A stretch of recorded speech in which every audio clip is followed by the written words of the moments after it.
Very, very easy, nah? I don't know. What do you think on your side?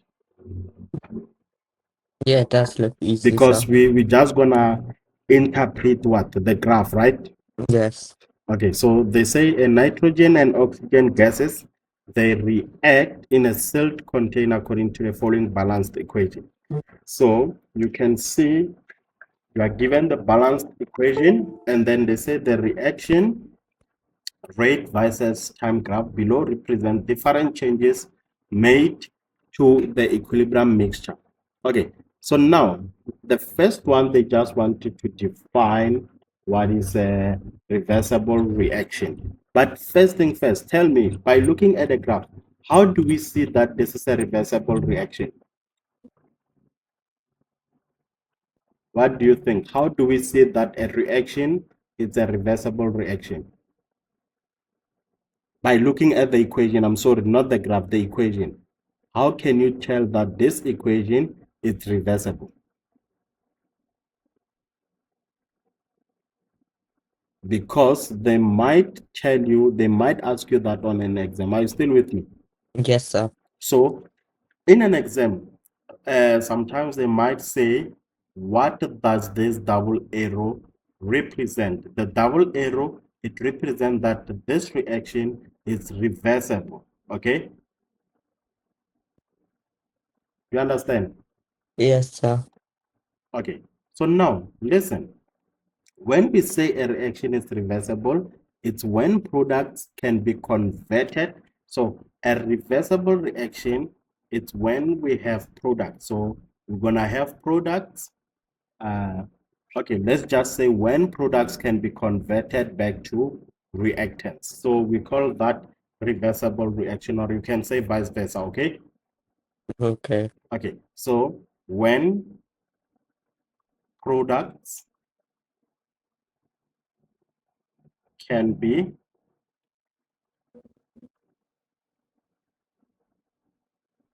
converted back to reactants.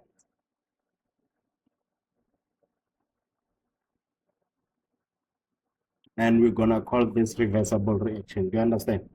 Yes, sir. Okay, so the next one for 1 mark, write down the balance equation for the reaction represented by the broken line on the graph. So look at this. You have two lines, okay? So in these lines, it's either one of them, it's a forward reaction, and then the other one is a reverse reaction. So if it's a forward reaction, we're gonna write it from the reactants, we go in that direction. And if it's a reverse reaction, we're gonna write it from the product, we go in that direction. So now look at the question. They're asking you to write down the balanced equation for the reaction represented by the broken line. Okay, so when you look at the broken line, what do you think? Is the broken line the forward or the reverse? How are you going to analyze this step by step? I'll definitely give you a step by step interpretation, but how are you going to do this? I'd say going forward, sir. Are you saying that the broken line is forward? Yes. Why do you think the broken line is forward? Let me help you with something. Ne? Another Okay. thing that can help you to determine which one is the forward, which one is the reverse. Look at where the starts. This one starts up there, but the broken line starts at 0. You understand? So now remember, when you form the product start at 0, and the broken line is the one that starts at 0. So it starts at a 0 rate and it increases over time. So it starts with 0, then it increases over time. That means it represents the reverse, because where you start with the when you start with 0, those are your products. So the reverse will start with 0. So this tells you that you're gonna write this equation from right to left. Do you understand what I'm saying? Yes, sir. Okay. Okay, so to write this, you're gonna start with 2NO. Therefore, this will be 2NO, and then we said that this is a gas, it's reversible, reaction. So it's a reversible reaction. Okay, it's fine. I can say like this, and then nitrogen, which is a gas, it reacts with oxygen. I need you to tell me that you understand how we got this one. Yes, sir. If it was a forward, you're gonna first write the equation the way it is. You understand? Because look at this. You can definitely look at it like this. Nah? When you write a reactants, nah? I mean a chemical equation, whatever that you have on the left, it's what you start with. You understand? Yes. Whatever that you have, if this is AB, this is what we start with, meaning we move from this point to that side. Therefore, this is the forward reaction.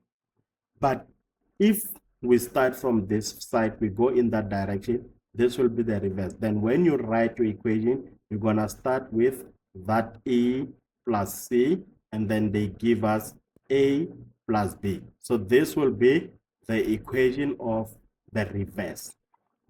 But when you write the equation, the product becomes your reactants, because this is where we start. Do you understand? Yes, yes, sir. Okay. That's good. It's nice, né? Yes. Okay, let's move to the next question. What do the parallel lines between 10 and 15 minutes indicate? Explain the answer. Look at these parallel lines. When you see lines that are parallel, what are they indicating? Do you understand when they say parallel lines? Because you see this part here, né? You see this part? Yes. I need you to be very careful. This is a vertical line, and then this is also a vertical line. So when you see the vertical line, just know that there was a disturbance. Something was changed. Maybe they increased the concentration of something. There was a disturbance. Maybe the temperature changes. That's how you see there will be a vertical shift. But the lines that they are referring to, these are the lines that they are referring to. Let me quickly, you see from T10, which is this line and that line. We have two lines that are parallel for the forward and for the reverse. And we also have the same line at that interval. What are these interval representing according to your own understanding?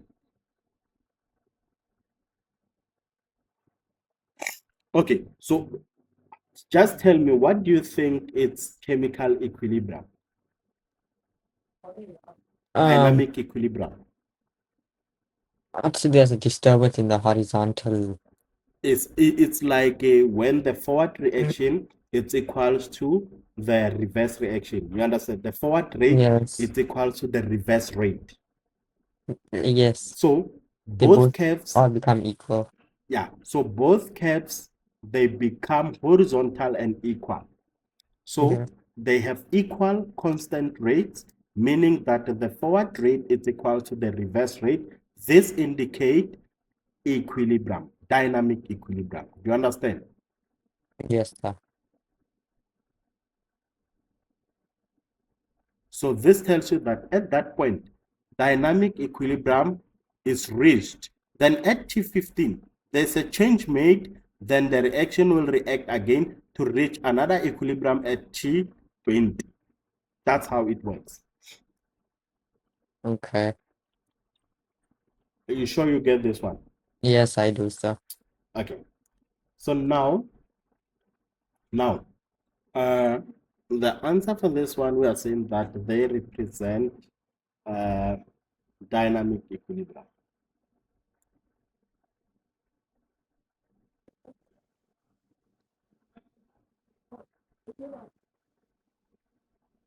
Okay, so at 15 minutes, the temperature change takes place. Was the temperature increased or decreased? Look at this. At T15, can you please give me a second? Okay. Yes, sir. So now listen. So they say that at T15, the temperature changes takes place? Was the temperature increased or decreased? I just want to explain something before we go back, because look at this. Now, the next question, they want you to explain if the forward reaction is exothermic or endothermic. You understand? Okay. So listen, if we increase temperature in at equilibrium, so if the temperature, let's say the temperature it's increased, so increasing temperature will favor endothermic reaction. Do you understand? Yes. Okay. So if the temperature is decreased, so if the temperature will decrease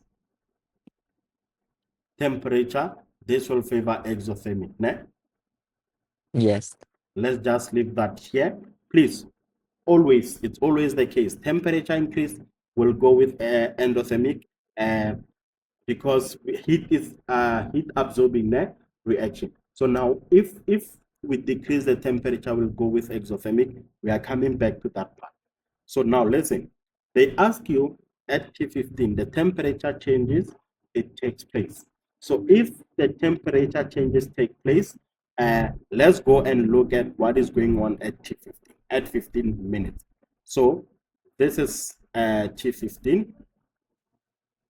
This is my T15, this at this point here. So there was a change in temperature. So look at this. What happens on these two graphs? Both of the graph at this point, they drop. Can you see that? Yes. Okay, so to answer 6.1.4, so there was a temperature change, and we can see that both graphs, they do what? The both rates drop suddenly. You understand?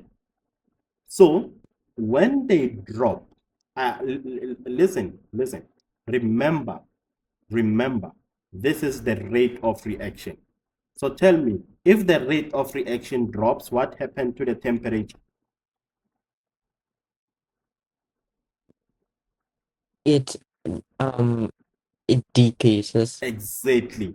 If the rate drops, this tells you that, remember, the temperature decreased because the rate dropped. So what I'm going to say is that the lower temperature, so if we have a lower temperature, what will happen to the collision? We're going to have a slow, what? A slower collision rate, a slower collision. So this lower collision, it is caused by the lower rate, because we can see that the rate decreased. Therefore, we can conclude and say the temperature was decreased. Is this making sense for you? Yes, it is, sir. 100%. So the temperature was you just have to look at the graph. Both of the graphs drops suddenly. Therefore, this tells you that since they dropped, we can see that the rate decreased.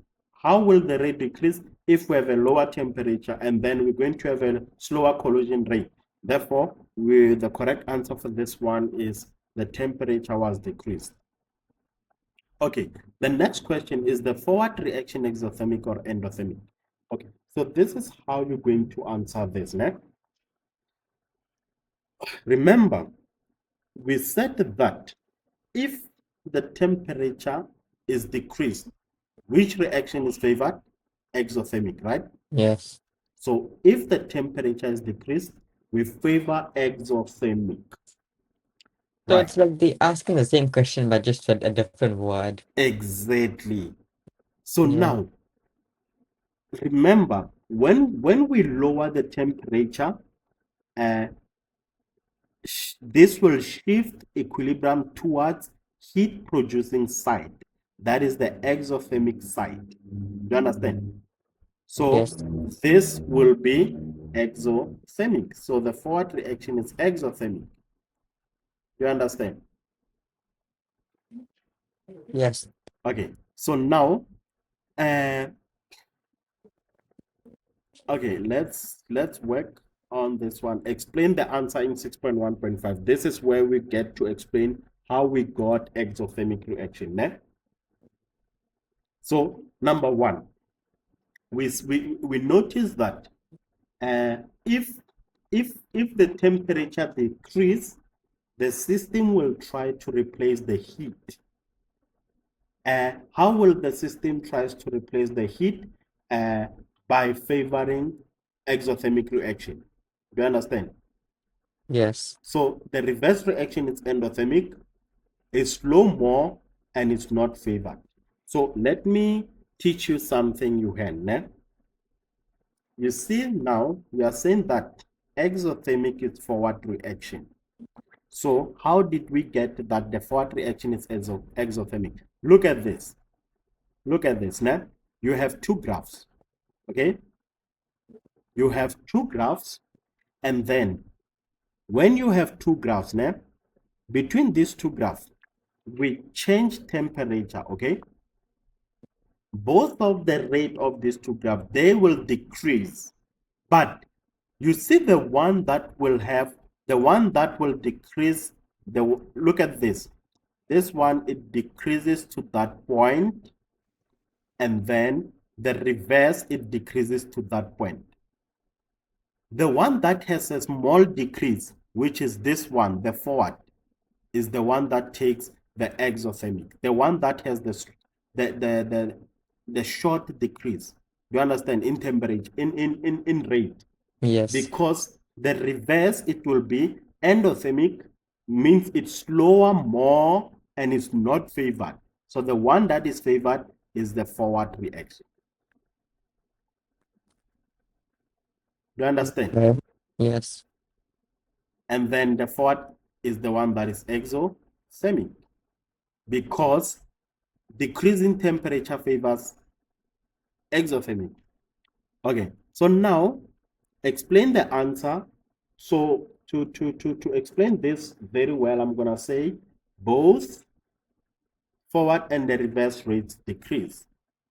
So both forward and the reverse decrease. Remember, both rate. So this will be both rate for forward and the reverse decrease. Right. Therefore, number two, you're going to tell them that the reverse decreases more.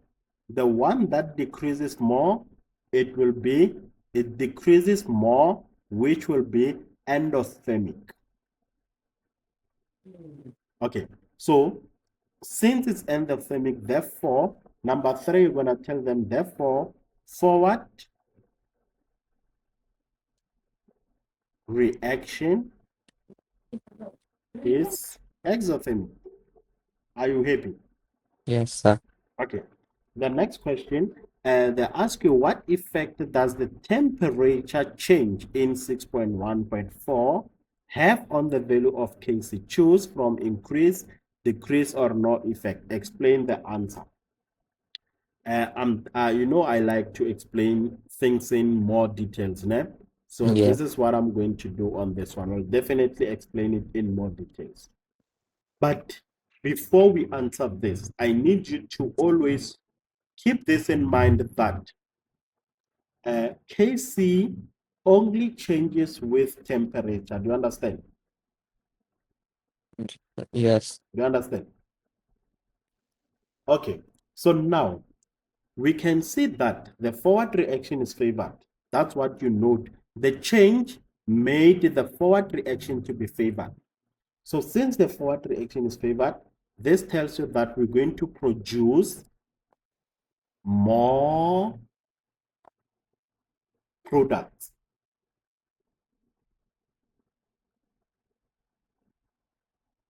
You understand? Yes. So you're going to go, remember, we said that the forward reaction is favored, and then this will produce more products. Let me go to my equation. So this is my equation. So when I look at this equation, I can see that my product is NO2. So by increasing temperature, I'm sorry, by the change that we made, this will cause this thing, more of this will increase. So this will increase. Why is this increasing? Because the forward reaction is favored. Right, let me move to the next step. Do you still remember the formula that we use for Kc? I don't, sir. Remember Kc, we take the concentration of the products Yes. and then divide by the concentration of nitrogen and oxygen. You understand? Okay, yes. So look at this equation. This is the formula that we use for Kc. And you can see that our number on the numerator is increasing and our number on the denominator is decreasing. This tells you that Kc will increase. So Kc is directly proportional to what? Whatever that you have on your numerator. Is this making sense? It is, sir. So if the number of NO increases, this will also cause Kc to increase. So reactants decrease, denominator is smaller, Kc becomes larger. So to answer this question, we're going to say, they also want you to explain the answer. So I'm going to say Kc increases because the forward reaction is favored.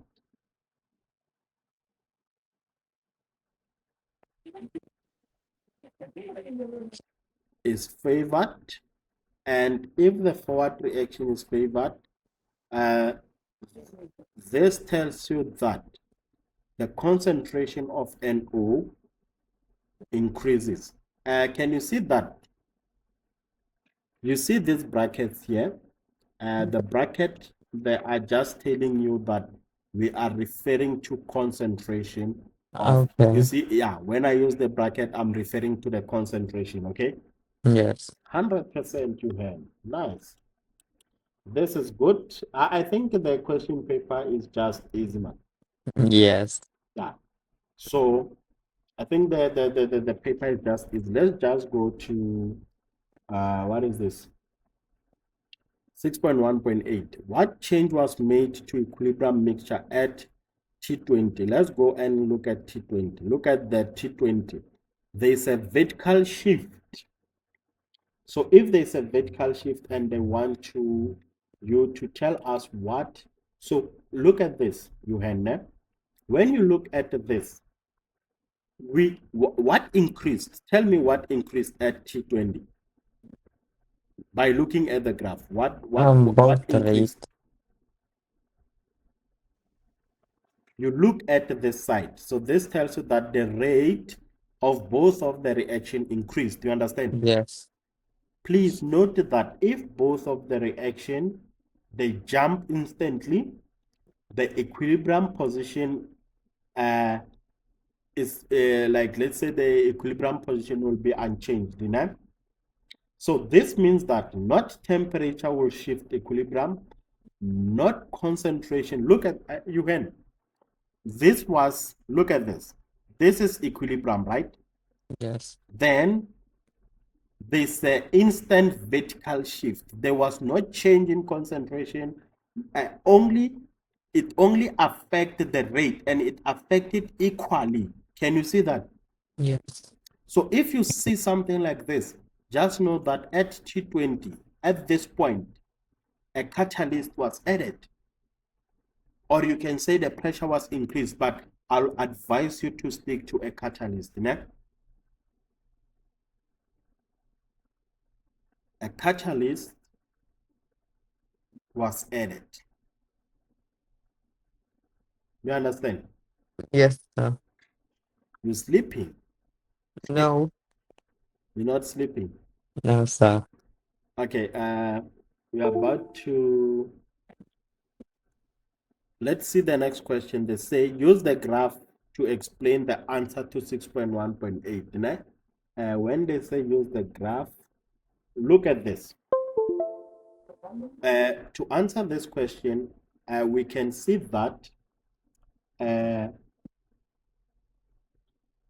catalyst increase rates, but it does not shift equilibrium. Okay, that's Yes. what you need to understand. Both rates they increased, and then so since both rates increased, we can see that the rate of the forward and the reverse reaction increase equally, and equilibrium is not shifted. So that is your answer. So this one we said a catalyst was added, and then for this one we are saying that the rate of both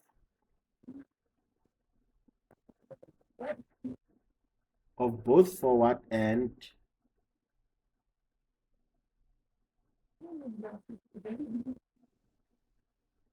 reverse reaction increased equally.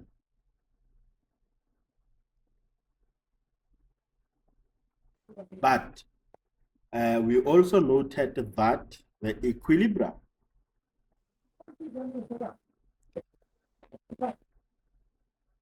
is not shifted. Are you still with me? Yes, sir. Okay, just give me a second. We'll continue now. Okay, let's review.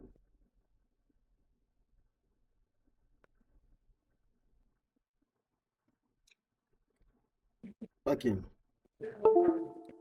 Yuhan, are you still with me? Oh, Yuhan, Yes, sir. let's review what we have on this question. Okay.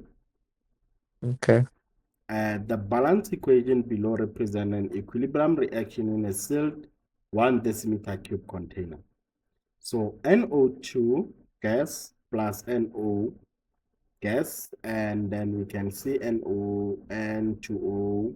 Okay, and then we are given delta H to be greater than 0. Equilibrium was reached at a certain temperature, and look at this. You are given the Kc value. Okay, this is what is gonna make the question more interesting if you are given the Kc. So the concentration of each reactant and product in the container at equilibrium. So we are given the concentration for each of these reactants and products. Okay.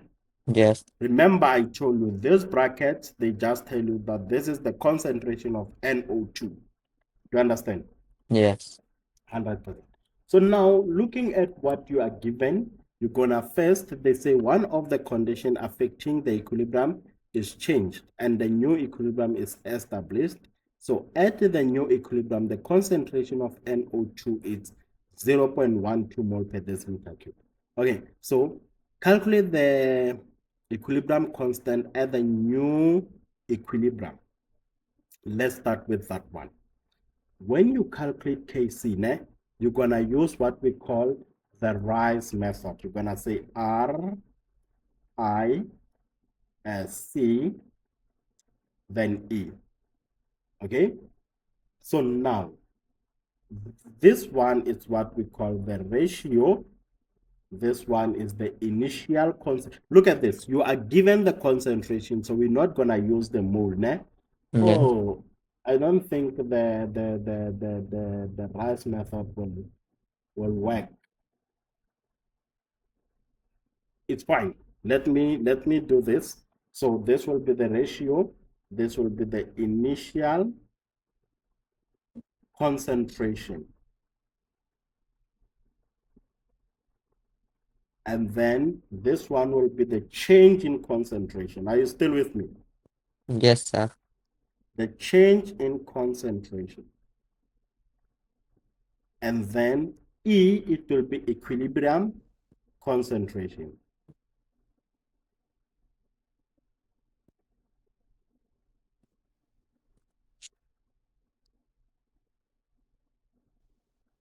Okay, So then you're gonna draw like your table like this. Okay, let me quickly put down my table here and see what we have. Okay, so now when you're done with this one with the table, so the first one you're gonna first thing first you rewrite that NO2 NO.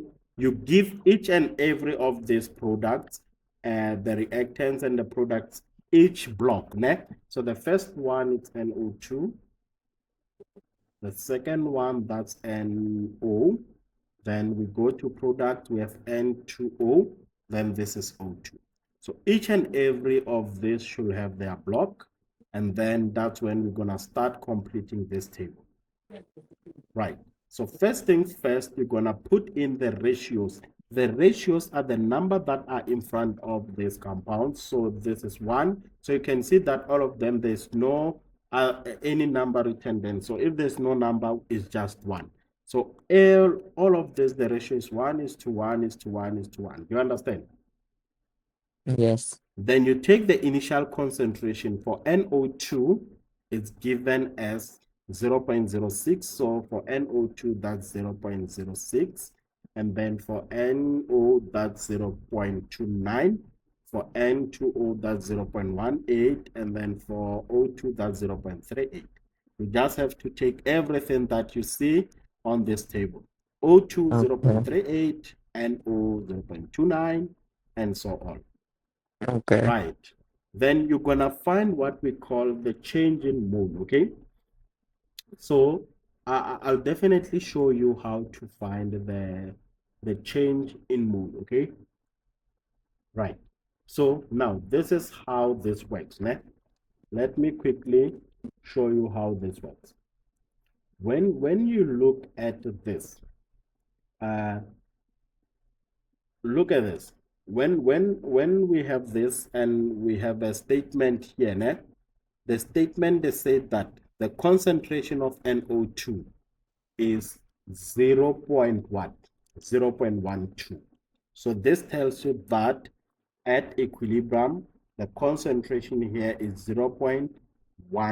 Do you understand? Yes, sir. So what you're going to do to find the change in mode, this is what you need to do. This is what you started with. At the end, you have 0.12. So you're going to take the 0.12, you subtract 0.06. What do you get?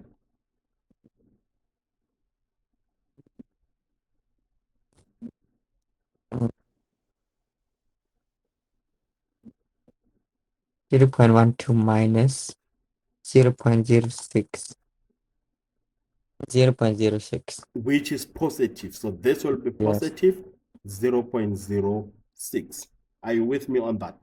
Yes, sir. So since all these guys, they have the same ratio, they will have the same change in mole, all of them. They will have the same change in mole, all of them. But what you need to understand is that in the reactant, the change is positive, but in the products, the change are negative because what is this? Okay, it's fine. Let's just leave it like that. Ne? Okay. So now, look at this. For NO, you start with 0.29. Then at equilibrium, you add 0.06. What do you have? Oh, I'm sorry, the change in concentration, we add 0.06. So when you add the two, whatever answer that you get, we're going to put it in this block. What is 0.9? 0.29 plus 0.06.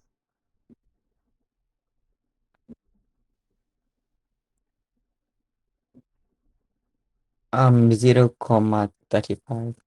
0.35. Then you do the same. For this one, you subtract whatever answer that you get when you add the two. Since it's negative, you put it. 0.24. Did you say 0.18 minus 0.06? Oh, no, I put positive. Remember, this one is negative. Yes, sir. The product should be negative, the reactants should be positive. Is that what you got? 0.12. Exactly. Then you do the same with this two. When you add this to the answer that you get, you put it this side, which is 0.32. Now that you are done, they want the Kc. Remember, Kc is just the concentration of the reactant, which is NO2, times the concentration of the reactant O2. So these are my reactants. They will be my numerators. And then these are my products. They will be my denominators. Oh, I'm sorry. This is very wrong. Eh? This is very wrong. On my equation, I did it right. The reactant should be on your denominator. The product should be on your numerator. So these are my products, and they should be my numerator, and these are my reactants. They should be my denominator. So I'm going to take my products, these two, you multiply them. Remember, according to the equation, these are your products. These are your products. You multiply the concentration of the products, you divide by the product of your reactants. So this will be over the NO2. I think this one is N2O, not NO2. You still with me? Yes, sir. So this will be N2O, and then let's multiply this and the O. Okay, this will be the NO. Then you do the substitution. N2, that's 0.12. So the Kc will be 0.12 multiplied by, remember, you put it, you see these ratios. Each and every one, you square with that ratio. So this is just to the power 1, to the power 1. All of them, they are to the power 1. Then 0.012 divided by, multiplied by 0.32. And then everything is divided by the product of the reactants, which is 0.12 and 0.35. What do you get when you multiply these numbers?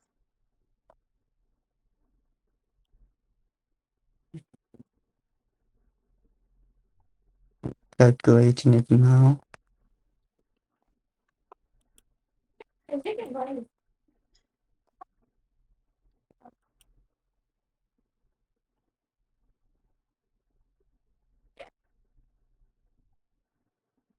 0.35. 32 over 35. In decimal form? 0.91. 0.91. That's your answer. Then you are done with this question. Okay. Right. So there's this last question here, this last two questions. The first one says, was the forward or the reverse reaction favored? 6.2.2. What do you think about this one? I'm not sure. You're not sure? No. Look at this, né? Yes. And they will want you to give a reason for your answer. Okay, so now, if you need to check if the forward or the reverse was favored, so look at the Kc that was given. You understand? So when it's reversed is negative, right? Reverse is negative. I'm just asking. No. Oh, okay. We don't look at the signs, né? You'll never get your Kc as negative. Okay. So look at the Kc, it was 3.93. The new Kc is what? The new Kc is 0.9. So what happened to Kc value? It decreased. Exactly. So you need to be smart, né? So Yeah. you see the answer that we just gave. This answer. Yeah. Kc decreased. It will be the reason for forward or reverse. Whatever that you choose, the reason will be the Kc decreased. Do you understand?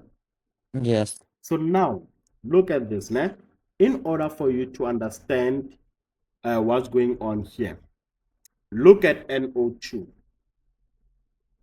The concentration of NO2 started with the NO2 at new equilibrium, the NO2 is 0.12, and then we can see that we calculated the NO2 at equilibrium to be 0.12. But initially, we started with 0.06. Can you see that? Yes. So this is your what? This is your reactance. So the concentration of reactants, it's increasing. So if you increase in reactance, just know that the reverse is favored. I'll definitely explain this so that this can make sense, okay? Okay.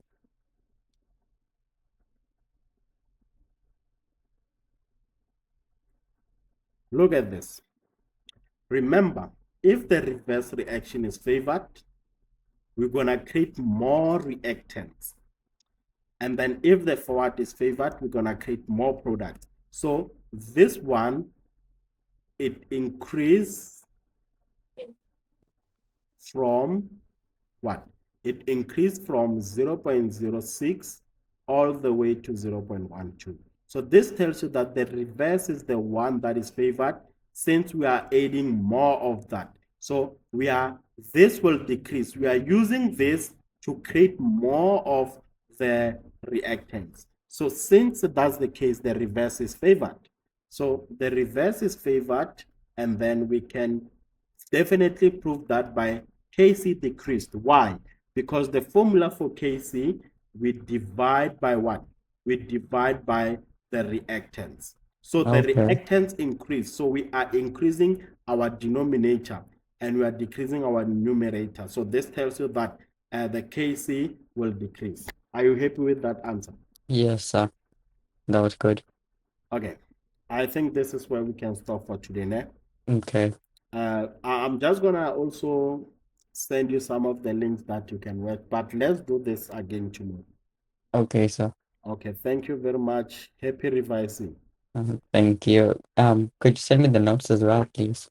Or this on this paper, ne? Yes. You Okay, could just sharp. screenshot and send, sir. Okay, sharp. Okay, thank you.